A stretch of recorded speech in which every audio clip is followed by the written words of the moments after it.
وہ اپنے روم میں جانے لگا کہ اچانک اسے سہائے کا خیال آیا۔ دن میں تو وہ اسے نظر نہیں آتی تھی، خیر وہ خود بھی تو یہاں نہیں ہوتا تھا، اور رات میں بھی کم و بیش ہی دکھتی تھی۔ اس نے موبائل نکالا اور سہائے کو میسج کیا کہ وہ ٹیرس پر ویٹ کر رہا ہے، جبکہ وہ سب آج ڈون کے پچھلے حصے میں تھے۔ تبھی اس نے ٹیرس کا انتخاب کیا تھا۔ وہ سو نہیں سکتی تھی، وہ جانتا تھا وہ نہیں سو سکتی تھی۔ تبھی اس نے میسج کر دیا اور خود ٹیرس میں آ گیا۔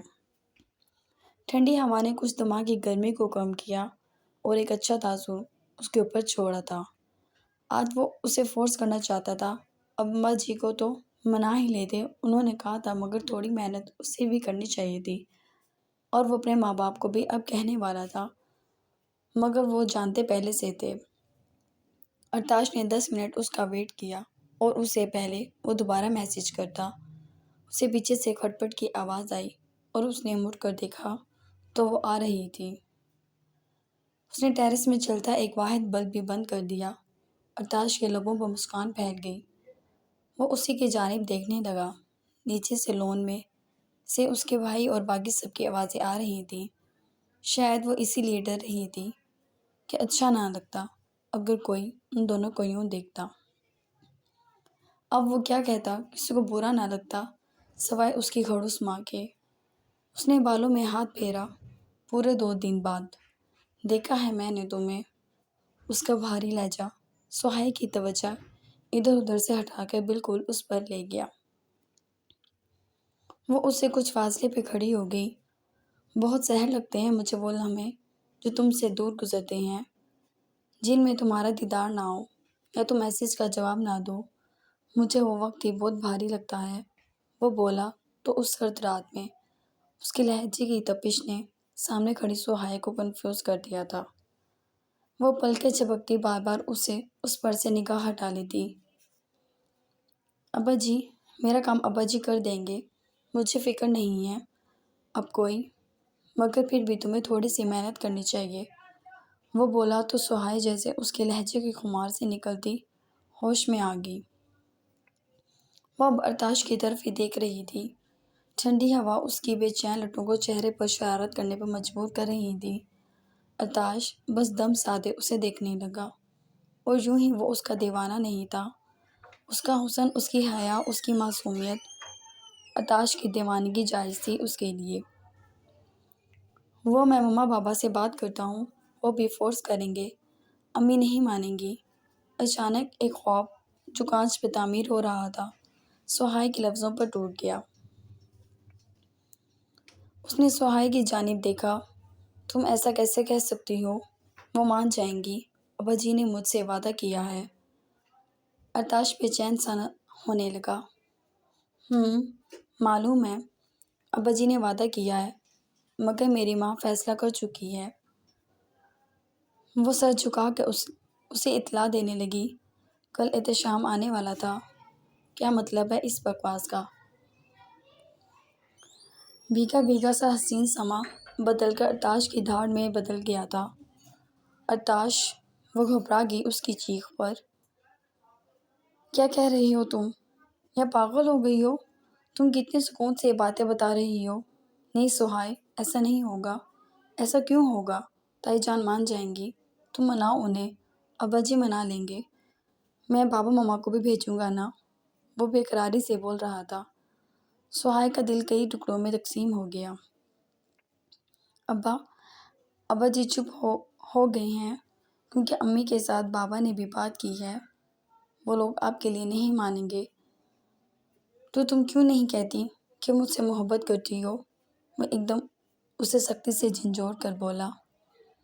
میں یہ بات کیسے اپنے ابا کے سامنے کہوں؟ وہ لوگ کیا سوچیں گے ارتاش؟ میں کیسے مجھ سے نہیں ہوگا؟ سہائے کے رونے پر ارتاش حیرانگی سے سنتا، اس سے ایک قدم کے فاصلے پر ہو گیا۔ سہائے نے جیسے غم سے دوچار ہوتے اس کی جانب دیکھا۔ مطلب تم فیصلہ کر چکی ہو؟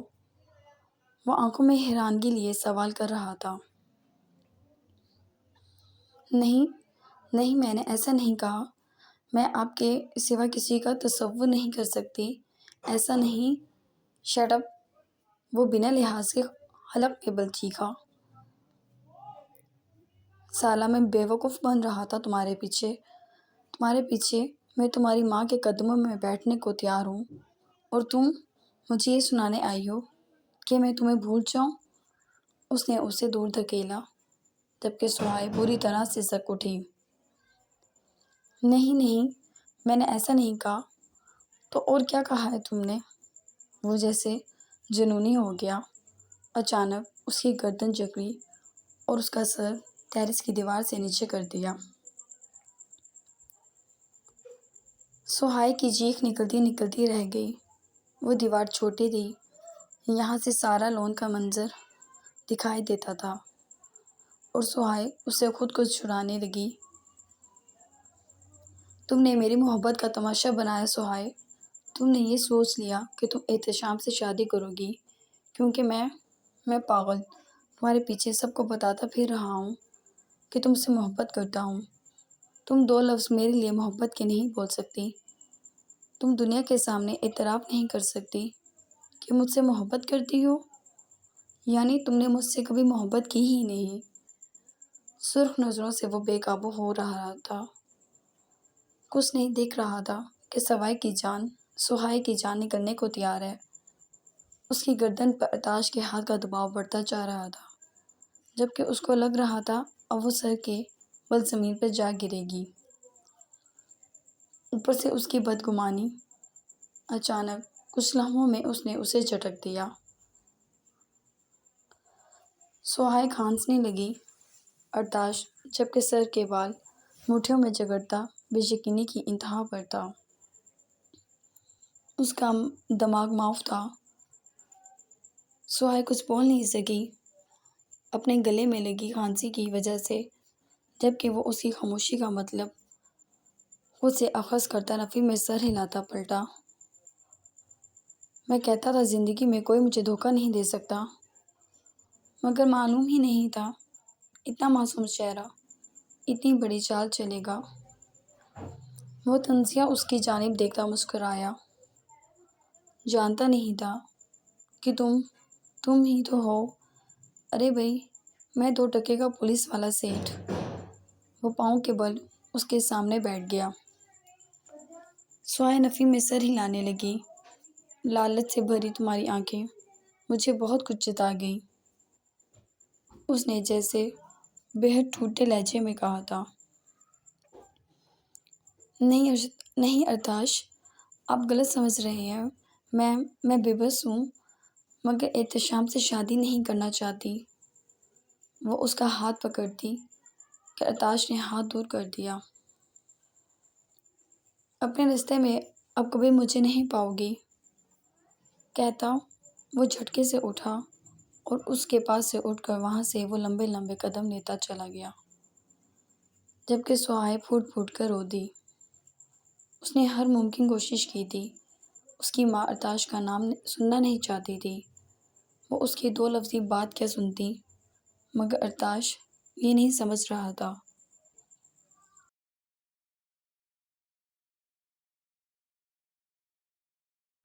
اگلی صبح وہ پہلی فرصت میں فیضان کے نکلتے ہی ماں کے پاس کمرے میں آ گئی۔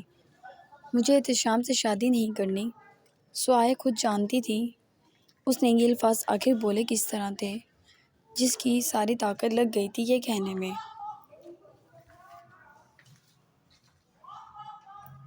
فرزانہ اپنی جگہ سے اٹھی۔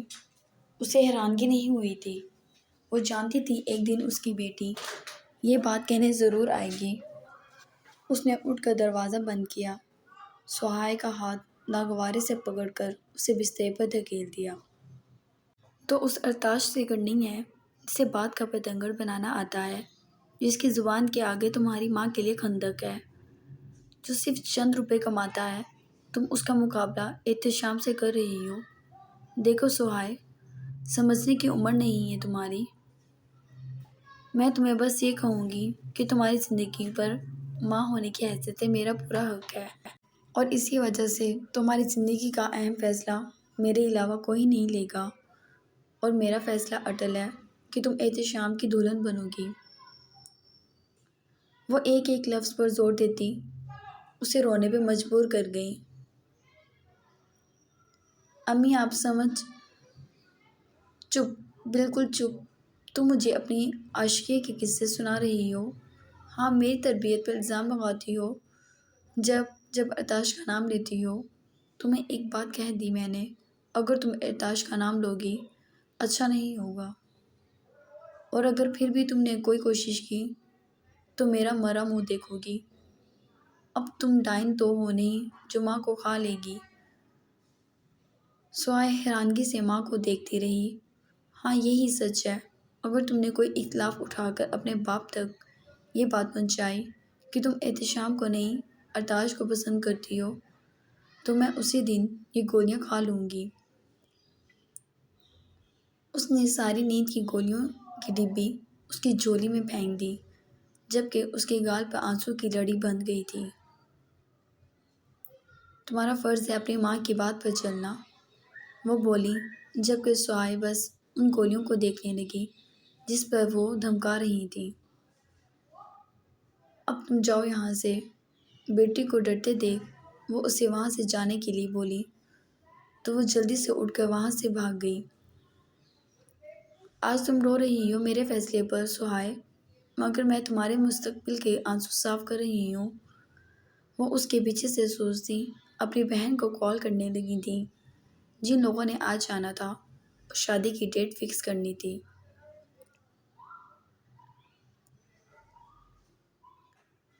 مجھے تو سمجھ نہیں آتا یہاں ہر کوئی دوسرے پر صرف اپنا فیصلہ تھوپنے اور مسلط کرنے کے سوائے کر کیا رہا ہے، اور تم ایک نمبر کی کم عقل لڑکی ہو۔ تم نے ارتاش بھیا کو بھی خود سے بدظن کر دیا۔ اگر جا کر تم ماموں جان کو یہ باتیں بتا دو تو شاید کچھ کر سکیں۔ کوئی کچھ بھی نہیں کر پائے گا، بابا بھی نہیں، میں جانتی ہوں۔ امی کو وہ اپنے بھانجے کے آگے کسی کو نہیں دیکھیں گی۔ سہائے نے آنسو صاف کیے۔ تو پھر کیا تم شادی کر لو گی؟ ورشا نے ذرا پریشانی سے پوچھا۔ مجھے علم نہیں، میں نہیں جانتی کچھ بھی۔ وہ دونوں ہاتھ آنکھوں پر رکھتی بری طرح رو دی تھی۔ ان دنوں نے اسے حوصلہ دیا تھا، کم از کم ارتاش بھیا تو بدظن نہ ہوتے آپ ہی سے۔ اینی بھی افسردگی سے بولی، جو یہ کر کے آئی ہے ایک انسان بدظن ہی ہوگا۔ بہارے نے ذرا گھور کر کہا، ٹھیک ہے، آنے والے کل کی اذیت سے بہتر ہے کہ وہ آج صبر کر لیں۔ شاید ہم دونوں کا ساتھ نہیں دکھا تھا۔ وہ گال صاف کرتی ان لوگوں کے بیچ سے اٹھ گئی۔ سہائے، بہارے پیچھے سے بولی، مگر وہ واش روم میں بند ہو گئی۔ وہ تینوں چپ ہی رہ گئی تھیں۔ کیا کوئی بھی بات نہیں کر سکتا؟ ورشا کا دل بار بار کہہ رہا تھا، ماس تو بھائی ہے اس کا، وہ کر سکتا ہے کچھ نہ کچھ، جبکہ اس کا موبائل آج تک اس نے کھولا بھی نہیں تھا۔ ڈر ڈر کر جس کا خیال اس وقت بار بار دل میں آ رہا تھا، فرزانہ آنٹی اپنی مرضی ہی کریں گی، جیسے اس گھر کے باقی ضدی لوگ کر رہے ہیں۔ بہارے نے تب کر سر جھٹکا اور خود بھی وہاں سے چلی گئی۔ اینی بھی اداس سی ٹیرس میں موجود جھولے پر بیٹھ گئی۔ بہن کے لیے وہ بھی اداس تھی۔ ورشا سہائے کے لیے کچھ کرنا چاہتی تھی۔ وہ بہت اچھی تھی، پھر اس کی ماں مان کیوں نہیں رہی تھی؟ بیٹوں کے جذبات کا خیال ماں باپ بہت بخوبی رکھ لیتے ہیں، مگر بیٹیوں کو زبردستی اور مجبوری اور اپنی ضد کی بھینٹ چڑھاتے ہیں۔ وہ روم سے باہر نکلی، گھبراہٹ اس کے انگ انگ سے واضح تھی۔ اس نے ہاتھوں کی کانپتی انگلیوں کو ذرا چھپا لیا۔ اس دن کے بعد، آج 3 سے 4 دن کے بعد وہ اس کے سامنے ہوگی۔ وہ بھی خود سے، لیکن یہ بس سہائے کے لیے تھا۔ وہ صرف کہنا چاہتی تھی کہ ماس اپنی ماں کو سمجھائے تاکہ اس کی بہن کی زندگی پرسکون اور خوشی سے گزرے۔ تبھی وہ باہر آئی تو صبح ناشتے کا وقت تھا اور کچن میں زور و شور سے ناشتہ بن رہا تھا، مگر کچن میں تھے سب، تبھی کوئی اسے وہاں جاتا ہوا نہیں دیکھ سکتا تھا۔ وہ کنفیوز سے سر جھکا کر سیدھا اس کے کمرے کے سامنے آ گئی۔ دروازے کو ہلکا سا پش کیا تو کھلا ہوا تھا۔ اس نے زور سے آنکھیں میچ لیں، کبھی اس کی ساری پرٹون پھر سامنے نہ آ جائے اور وہ بے شمار شرمندگی کے ساتھ لوٹے۔ تبھی جلدی سے اندر آ کر اس نے جیسے ہی آنکھیں کھولیں، مطلب آج حد ہی ہو گئی تھی۔ اس کی آنکھوں کے سامنے منہ ہی بھی کھلا کا کھلا رہ گیا۔ ہاں یار، لاؤ دو بیلٹ، نہایت ہی کوئی سست انسان ہو۔ لڑکیوں سے بات کرتے ہوئے یہ ساری نہیں دکھتی، بھائی کے کام کرتے ہوئے موت آتی ہے۔ وہ پینٹ کی زپ بند کرتا مڑا اور ساتھ سمجھ کر ہاتھ بڑھا کر بیلٹ مانگی۔ ارے دے دینا، وہ پھر سے بولا، کیونکہ اس کی بیلٹ وہی نکال کے لے گیا تھا۔ وہ شرٹ لیس تھا، جبکہ پیشانی پہ گیلے بال ابھی بھی الجھے یوں ہی پڑے تھے۔ اس کا مضبوط توانا جسم ورشا کی نظروں کے سامنے تھا۔ اس کی سانسیں بحال نہ ہو سکیں، جبکہ معاذ جھنجھلا کر مڑا تو سامنے ساتھ کے بجائے اپنی بیگم کو دیکھ کر سنجیدہ ہو گیا۔ جبکہ ورشا اسے نگاہ نہ ملا سکی، تبھی جلدی سے رخ موڑ لیا۔ ہر بار وہ اسے کوئی نہ کوئی الٹا کام کرتے ہوئے ہی ملتا تھا۔ حالانکہ وہ 29 سال کا مرد تھا، مگر پھر بھی کبھی میچورٹی سے نہیں ملا تھا۔ معاذ نے بالوں میں ہاتھ پھیر کر پیشانی پر سے بال ہٹائے اور سینے پر ہاتھ باندھ کر کھڑا ہو گیا۔ ورشا کو چاروں جانب اس کا اثر محسوس ہو رہا تھا۔ ویسے تو باڈی اس گھر کے ہر لڑکے نے بنائی ہوئی تھی، سوائے سعد۔ اونچے لمبے اور خوبرو تھے سب، مگر وہ اس وقت جو بات بھی کرنے آئی تھی سب بھلا چکی تھی۔ آہستگی سے دروازے کو کھول کے بھاگنے کے لیے بے چین سی ہونے لگی۔ سمجھ یہ نہیں آتا تم سیدھے راستے سے مجھ تک کیوں نہیں پہنچتی؟ کبھی ٹیرس پہ پہنچ جاتی ہو، کبھی لون میں اور پھر کمرے میں۔ ٹھیک ہے، یہ کہا جا سکتا ہے کہ تمہاری مرضی، تم جیسا بھی ملو، مگر میری بھی کوئی مرضی ہے جس کا خیال تمہیں رکھنا چاہیے۔ ایک ہاتھ سے دروازہ بند کرتے، اس کے جانے کے تمام راستے بند کرتے، وہ اس کے جانب بالکل بے چین اور آوارہ نظروں سے دیکھ رہا تھا اور اسے اپنا حق سمجھ رہا تھا۔ میں نے جانا۔ معاذ نے دونوں بازو سے اس کے شانے تھامے۔ ورشا کا وجود سنسنا سا گیا۔ اس نے آنکھیں بند کر لیں۔ سانسوں کی اتل پتل میں وہ جیسے کچھ سمجھ نہیں پائی۔ معاذ اس کا رخ اپنی جانب موڑنا چاہتا تھا، مگر وہ اس کی سختی سے بند آنکھوں کو دیکھ کر سنجیدگی سے اس کی کمر میں ایک بازو ڈال کر اسے زمین سے ایک ہاتھ سے اچک چکا تھا۔